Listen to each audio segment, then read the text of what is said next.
This Republican demolishes Adam Schiff's weak claim he makes about guns. I'm sick of thoughts and prayers, and the slaughter continues.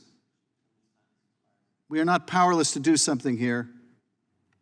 If we had a little courage, we could save lives. I yield back. Gentleman yields back. The gentleman from Texas, Mr. Hunt, is recognized. This is not a round. This is a pen. Now, one of my staffers tried to bring this pen to my office, and he was stopped by a metal detector, and it went through the x-ray machine, and he was almost tackled by our police services right here at the Capitol, doing their jobs, of course. And we proved that, of course, it was a pen. If a pen that looks like this can't get to my office, then how does a homicidal maniac that has weapons walk into a school and arbitrarily murder innocent children?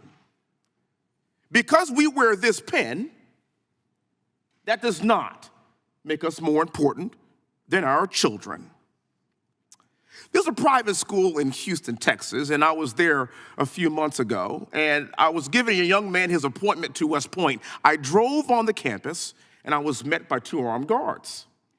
There were parking places that were just for visitors, and they had even more armed guards beyond that. I felt very secure as I drove onto this school. The headmaster, head of school, she met me in the front, and I said, "My God, ma'am, I feel very secure in this place. What's the secret here?" She said, "Wesley, actually, given my religious beliefs, I hate guns. I don't do guns. But it's my responsibility to keep these young people safe. It's not about how I feel about guns or what I think about them or what I do or don't know. I must keep these children safe because they are the most precious things that we have on this earth."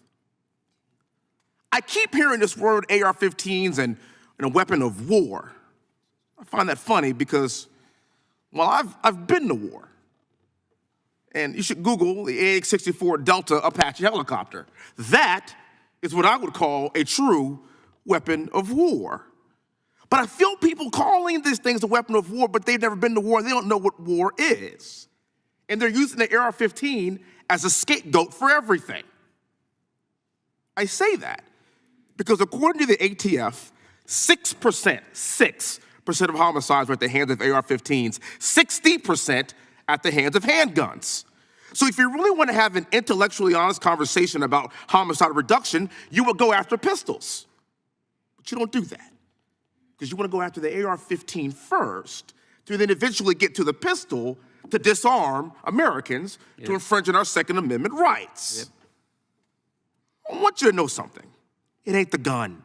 It's the homicidal maniac. The deadliest days in this country, 9/11, not a single shot was fired. Timothy McVeigh, fertilizer, Oklahoma City. The Boston Marathon, pressure cookers, not a single shot was fired.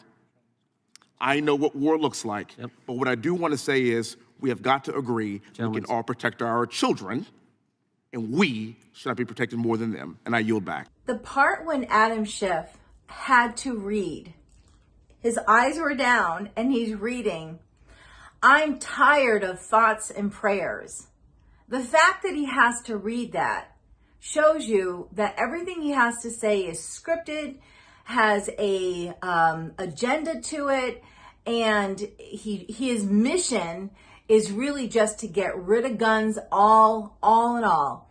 And to get rid of thoughts and prayers. I don't know that just really irks me as someone who's Catholic. How or why would you ever think to get rid of prayers? I mean, that's a topic in itself.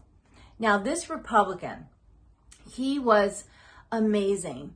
And the point I really felt that he was making was, it is not the guns. Criminals are going to get a hold of guns regardless of what laws you have in place, regardless of how many guns you try to take away from defending Americans who want to defend themselves.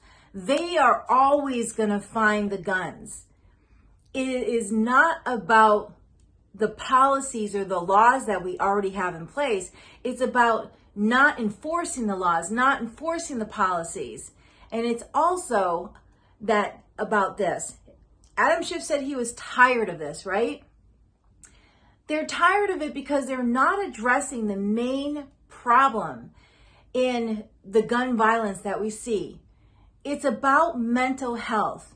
We got rid of so many organizations that dealt specifically with mental health people.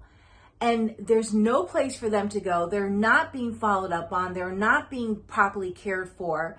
And how many stories do you hear when someone uses a gun, goes into a school system and shoots up kids, that they had mental health issues? They're going to continue to deal with this problem that Adam Schiff says he's tired of until they start to bring back mental health organizations that are going to be there to support our mental health people in this world.